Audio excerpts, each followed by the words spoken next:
गांव का नाम था भैरवपुर। नक्शे में छोटा सा बिंदु, लेकिन जिंदगी के बोझ में बहुत भारी।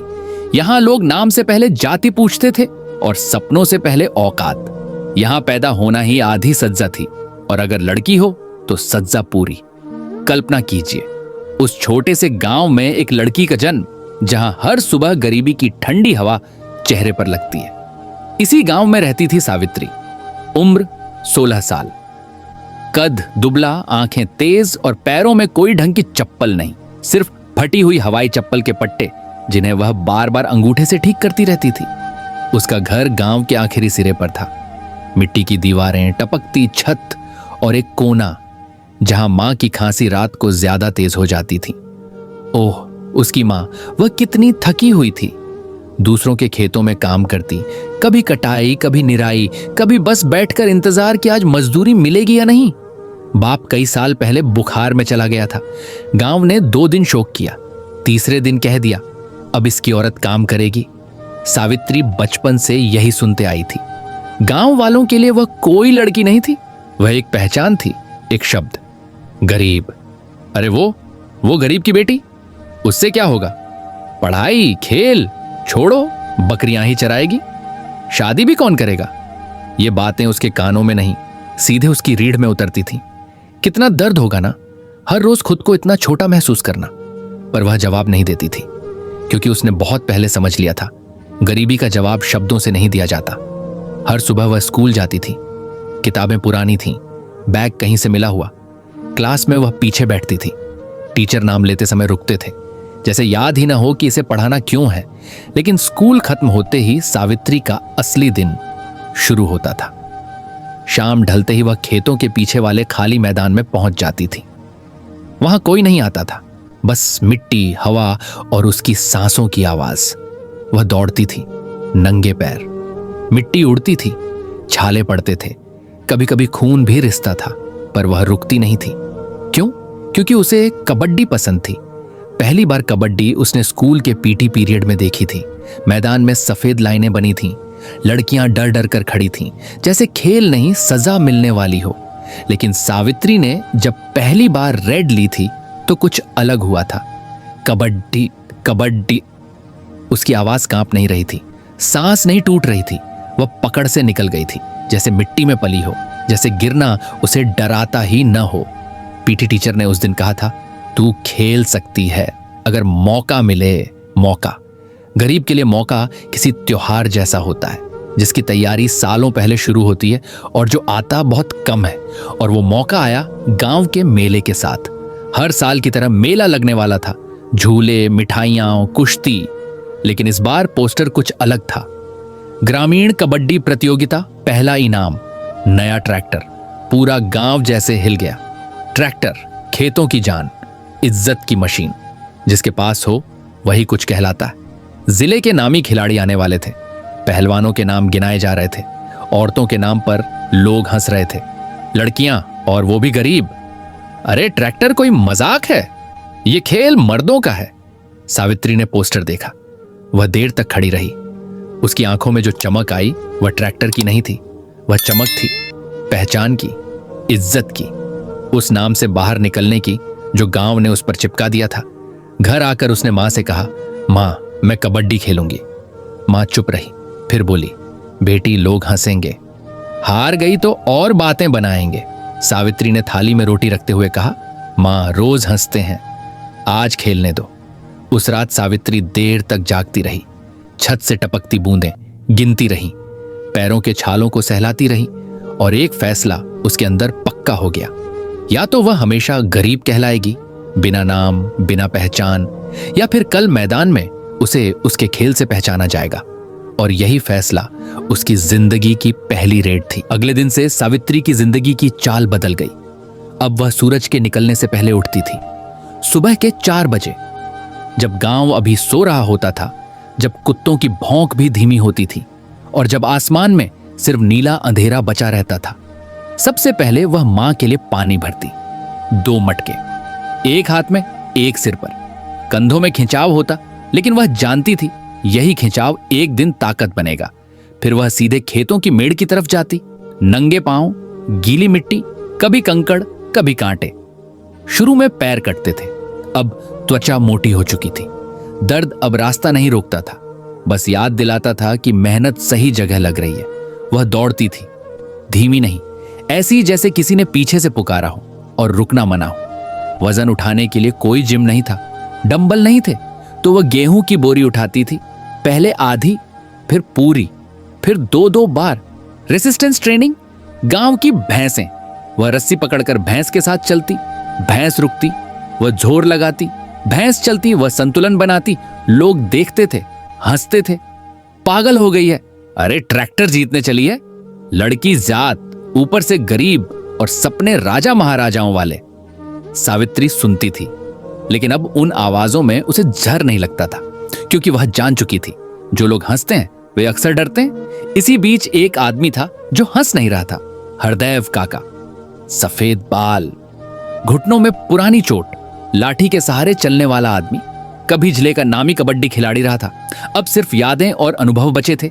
वह रोज खेत के किनारे वाले पीपल के नीचे बैठता और सावित्री को देखता, उसकी दौड़, उसकी सांस, उसका फोकस। एक दिन जब सावित्री मिट्टी में बैठकर सांस संभाल रही थी, काका पास आए। तू अकेली क्यों खेलती है? उन्होंने पूछा। सावित्री ने सिर उठाया, क्योंकि कोई साथ नहीं आता। यह जवाब शिकायत नहीं था, बस सच्चाई थी। काका हंसे नहीं, उनकी आंखें गहरी हो गईं। तो मैं आऊं? उन्होंने कहा। सावित्री चौंक गई। आप? हां, काका बोले। खेल छोड़ा है, समझ नहीं। यहीं से असली तैयारी शुरू हुई। काका ने उसे पहले कोई दांव नहीं सिखाया, उन्होंने उसे बैठा दिया। सांस, उन्होंने कहा, पहले सांस सीख। घंटों वह सिर्फ रेड की सांसें गिनती, कब तेज करनी है, कब रोकनी है, कब बाहर छोड़नी है। फिर काका ने उसे सिखाया रेड में आंखें कैसे काम करती हैं, किस खिलाड़ी का वजन आगे है, किसका पीछे, कौन डर रहा है और कौन सिर्फ दिखावा कर रहा है। कुश्ती और कबड्डी ताकत से नहीं, गलती से जीती जाती है, काका कहते। सबसे जरूरी पार्ट डर का था। डर तब आता है जब तुझे लगता है तू कुछ खो सकती है, काका बोले। तू क्या खोएगी? तेरे पास पहले से क्या है? सावित्री चुप रही और उसी चुप्पी में डर टूट गया। दिन रात मेहनत हुई, हाथों में पकड़ आ गई, टांगों में ताकत, पीठ सीधी होने लगी और आंखों में अब आग साफ दिखती थी। लेकिन समाज, वह अब भी वहीं था। मेले से 2 दिन पहले पंचायत बुलाई गई, चौपाल पर चर्चा हुई। लड़कियों का मैच हटाओ, इज्जत खराब होगी, बाहर के खिलाड़ी आए हैं, तमाशा बन जाएगा। सावित्री पीछे खड़ी सुन रही थी। पहली बार नहीं, लेकिन इस बार उसके पैर नहीं कांप रहे थे। वह आगे बढ़ी। अगर मैं हारूं, उसने कांपती लेकिन साफ आवाज में कहा, तो खुद हट जाऊंगी। लोग चौंके। अगर जीतूं, वह रुकी, सभी की आंखों में देखा। तो चुप रहना। पूरा चौपाल सन्न था, किसी ने हंसी नहीं उड़ाई, किसी ने ताना नहीं मारा। शर्त लग चुकी थी और सावित्री जानती थी अब पीछे हटना सिर्फ हार नहीं होगी, पहचान खो देना होगा। उस रात वह देर तक जागी नहीं, वह सो गई, क्योंकि अब उसकी नींद भी तैयारी का हिस्सा थी। मेला शुरू हुआ। सुबह से ही गांव की हवा बदली हुई थी। ढोलों की आवाज दूर दूर तक गूंज रही थी। रंग बिरंगे झंडे, मिठाई की दुकानें, बच्चों की चीखें और बीच में वह मैदान जहां आज इज्जत दांव पर लगनी थी। लोग दूर दूर के गांवों से आए थे, कोई पहलवान देखने, कोई तमाशा और ज्यादातर सिर्फ हंसने। जब सावित्री मैदान के किनारे पहुंची तो जैसे शोर का रंग बदल गया। अरे यही है ये लड़की, कपड़े देखे हैं, ट्रैक्टर जीतने आई है या मिट्टी खाने?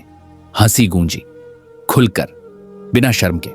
सावित्री ने किसी को नहीं देखा, उसकी नजर बस मैदान पर थी, मिट्टी पर, उस रेखा पर जिसके पार जाकर आज उसकी पहचान तय होनी थी। घोषणा हुई, पहला मुकाबला सावित्री बनाम रामू पहलवान। रामू पहलवान का नाम सुनते ही भीड़ में जोश आ गया। लंबा चौड़ा शरीर, मोटे हाथ, छाती बाहर, मूंछों पर ताव। रामू ने सावित्री को ऊपर से नीचे देखा, हंसा। बहन, गिर गई तो रोना मत, उसने मजाक में कहा। सावित्री ने जवाब नहीं दिया, उसने बस अपने पैरों को मिट्टी में जमाया। सीटी बजी। कबड्डी कबड्डी। रामू आगे बढ़ा, उसने ताकत से पकड़ने की कोशिश की, लेकिन सावित्री फिसल गई, ऐसे जैसे मिट्टी खुद उसे रास्ता दे रही हो।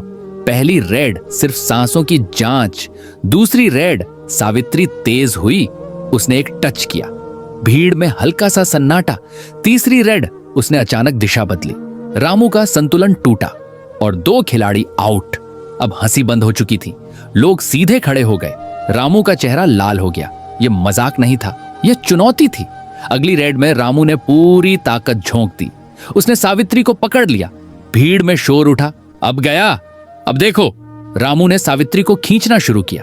मिट्टी उड़ी। सावित्री की सांस अटकने लगी। उसके पैरों की पकड़ ढीली पड़ रही थी। एक पल के लिए उसकी आंखों के सामने मां का चेहरा आ गया। थके हुए हाथ, खेत में झुकी हुई पीठ और वही सवाल, अगर हार गई तो? तभी भीड़ के शोर के बीच एक आवाज आई, हरदेव काका की। अभी नहीं छोड़ना। वह आवाज डांट नहीं थी, याद दिलाना थी। सावित्री ने दांत भींचे, अपने पैरों को और गड़ा दिया, सांस रोकी और फिर एक आखिरी झटका। उसने अपना वजन नीचे किया, घुटनों से जोर लगाया और जैसे ही रामू ने जरा सा भी ढील दी, सावित्री रेखा के पार निकल गई। सीटी, पॉइंट, मैच खत्म। कुछ सेकंड तक मैदान में सन्नाटा था। फिर तालियां, पहले धीमी, फिर तेज, फिर गूंजती हुई। लोग एक दूसरे की तरफ देखने लगे। ये लड़की, ये तो खेल जानती है। अरे सच में जीती है। रामू पहलवान सिर झुकाए खड़ा था। उसने सावित्री की तरफ देखा, फिर चुपचाप हाथ जोड़ दिए। सावित्री ने कोई जश्न नहीं मनाया, कोई हवा में हाथ नहीं उछाला। वह बस मैदान के बीच खड़ी रही, लेकिन उसके अंदर कुछ टूट चुका था, डर। और उसी जगह कुछ बन चुका था, पहचान। घोषणा हुई, अगला मुकाबला तैयार किया जाए। भीड़ अब मजाक देखने नहीं आई थी, भीड़ अब लड़ाई देखने आई थी। और सावित्री जानती थी यह सिर्फ शुरुआत थी, क्योंकि आज पहली बार मैदान ने उसे गरीब लड़की नहीं, खिलाड़ी माना था। Final match. गांव का शायद ही कोई इंसान बचा हो जो मैदान में न पहुंचा हो। बूढ़े, बच्चे, औरतें, किसान, मजदूर, सब एक ही जगह खड़े थे। आज कोई मेला नहीं था, आज फैसला था। मैदान के चारों तरफ खड़े लोग अब मजाक नहीं कर रहे थे। अब उनकी आंखों में उत्सुकता थी और कहीं ना कहीं डर, क्योंकि सामने वही लड़की खड़ी थी जिसे कल तक गरीब कहा जाता था और आज जिससे सब हिसाब बराबर नहीं करना चाहते थे। सावित्री मैदान के बीच खड़ी थी, नंगे पांव, पसीने से भीगा चेहरा, घुटनों पर मिट्टी जमी हुई, लेकिन आंखें अजीब तरह से शांत। दूसरी तरफ फाइनल की विरोधी टीम, 3 खिलाड़ी, लंबे, तगड़े, अभ्यास में पले हुए। उनके चेहरे पर भरोसा था, अब इसे रोक लेंगे। घोषणा हुई, स्कोर बराबर है, ये आखिरी रेड होगी। भीड़ में खामोशी फैल गई, ढोल थम गए, हवा तक रुक गई। सावित्री ने एक बार मैदान के बाहर देखा, मां सामने खड़ी थी, हाथ आपस में भींचे हुए, आंखों में डर पर होठों पर दुआ। हरदेव काका ने कुछ नहीं कहा, सिर्फ सिर हिलाया, जैसे कह रहे हो अब जो सीखा है वही उतार दे। सावित्री ने सांस भरी, कबड्डी। उसकी आवाज ऊंची नहीं थी, लेकिन स्थिर थी, साफ, कबड्डी। वो आगे बढ़ी, धीरे, नाप तौल कर। 4 सेकंड। 3 खिलाड़ी उसे घेरने लगे। पहला खिलाड़ी आगे बढ़ा, सावित्री ने दिशा बदली, एक झटके में टच। भीड़ से आवाज निकली, लेकिन खेल खत्म नहीं हुआ। दूसरा खिलाड़ी झपटा, इस बार सावित्री को धक्का लगा, वह संतुलन खो बैठी। तीसरा खिलाड़ी पीछे से आया और सावित्री जमीन पर गिर पड़ी। मिट्टी मुंह में चली गई, नाक में, आंखों में, सांस टूटने लगी। एक पल के लिए सबको लगा खत्म। मां की चीख होठों तक आकर रुक गई। घड़ी चल रही थी। 1 सेकंड। सावित्री ने हाथ जमीन पर मारे, घुटनों ने जवाब दिया, दर्द के साथ। 2 सेकंड। तीनों खिलाड़ी उस पर झुक चुके थे। उनका वजन भारी था। सांस और तेज हो गई। दिमाग ने कहा अब नहीं होगा, लेकिन उसी पल उसके अंदर एक और आवाज उठी, खेत की मिट्टी, सुबह की दौड़, भैंसों के साथ खींचतान। हरदेव काका का वाक्य, डर थकता है, जिद नहीं। सावित्री ने दांत भींचे। उसने खुद को जमीन पर घसीटना शुरू किया। कोई स्टाइल नहीं, कोई चाल नहीं, बस जिद। रेखा अब भी 2 हाथ दूर थी। 3 सेकंड। उसके हाथ कांप रहे थे, सांस जैसे गले में फंस गई, लेकिन उसकी उंगलियां रेखा की मिट्टी को छू गईं। एक आखिरी झटका, सावित्री रेखा के पार थी। सीटी, तेज, लंबी, मैच खत्म। कुछ पल तक किसी को समझ नहीं आया कि हुआ क्या है। फिर शोर, तालियां, चीखें, लोग दौड़ पड़े। मां जमीन पर बैठ गई, रोती हुई, हंसती हुई। हरदेव काका की आंखें भीग गईं। घोषणा गूंजी, विजेता सावित्री। सावित्री जमीन पर बैठी थी, सांस समेटती हुई, मिट्टी से सना चेहरा। पर आंखों में पहली बार कोई बोझ नहीं था। आज उसने सिर्फ मैच नहीं जीता था, आज उसने गरीब नाम को रेखा के उस पार छोड़ दिया था। और पूरा गांव यह समझ चुका था, यह आखिरी रेड नहीं थी, यह शुरुआत थी। घोषणा होते ही मैदान में शोर फट पड़ा। ढोल फिर से बजने लगे, लेकिन अब उनकी आवाज में मजाक नहीं था, अब उसमें हैरानी थी, स्वीकार था और थोड़ा सा डर भी। विजेता सावित्री, यह नाम पहली बार इतनी ऊंची आवाज में बोला गया था और पहली बार किसी ने उसके आगे गरीब नहीं जोड़ा। सावित्री मंच की ओर बढ़ी। पैर अब भी नंगे थे, मिट्टी अब भी लगी थी, लेकिन चाल सीधी थी, जैसे हर कदम के साथ वह अपनी जगह तय कर रही हो। आयोजक ने मुस्कुराते हुए उसके हाथ में चाबी रखी, ट्रैक्टर की चाबी, लोहे की ठंडी चाबी, भारी, मजबूत।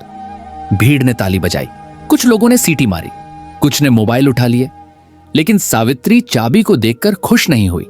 वह मुस्कुराई जरूर, पर वह मुस्कान ट्रैक्टर की नहीं थी। उसकी नजर भीड़ में घूमी।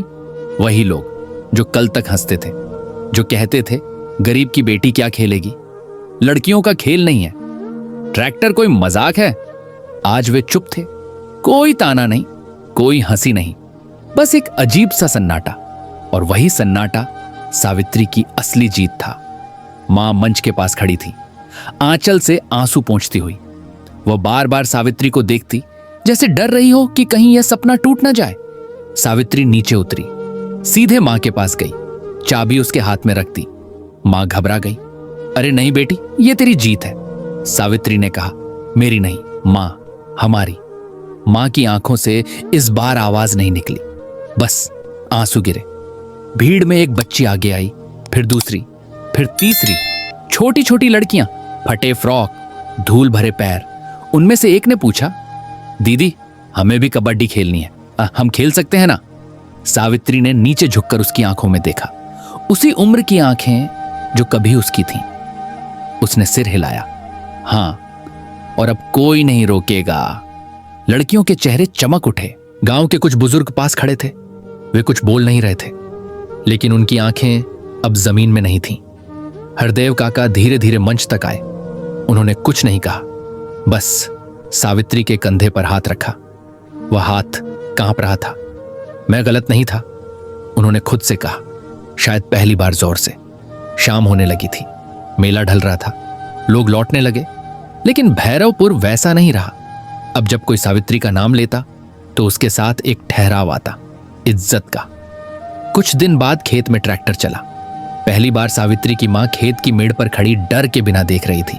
और सावित्री, वह सुबह फिर दौड़ती थी, लेकिन अब अकेली नहीं, पीछे 3 लड़कियां, फिर 5, फिर 10। किसी ने नहीं पूछा इनाम क्या मिलेगा, सब जानते थे, पहचान। गांव ने पहली बार एक बात सीखी, गरीबी किस्मत हो सकती है, लेकिन हार चुनाव होती है। और सावित्री किस्मत से नहीं, जिद से जीती थी। दंगल खत्म हो गया था, लेकिन जो लड़ाई उस दिन शुरू हुई वह अब इतिहास बन रही थी। प्यारे दोस्तों, अगर आपको यह स्टोरी पसंद आई हो तो वीडियो को लाइक करके चैनल को सब्सक्राइब कर दो। आपको हमारे चैनल पर इससे अच्छी स्टोरी देखने को मिलती रहेंगी। जय हिंद दोस्तों।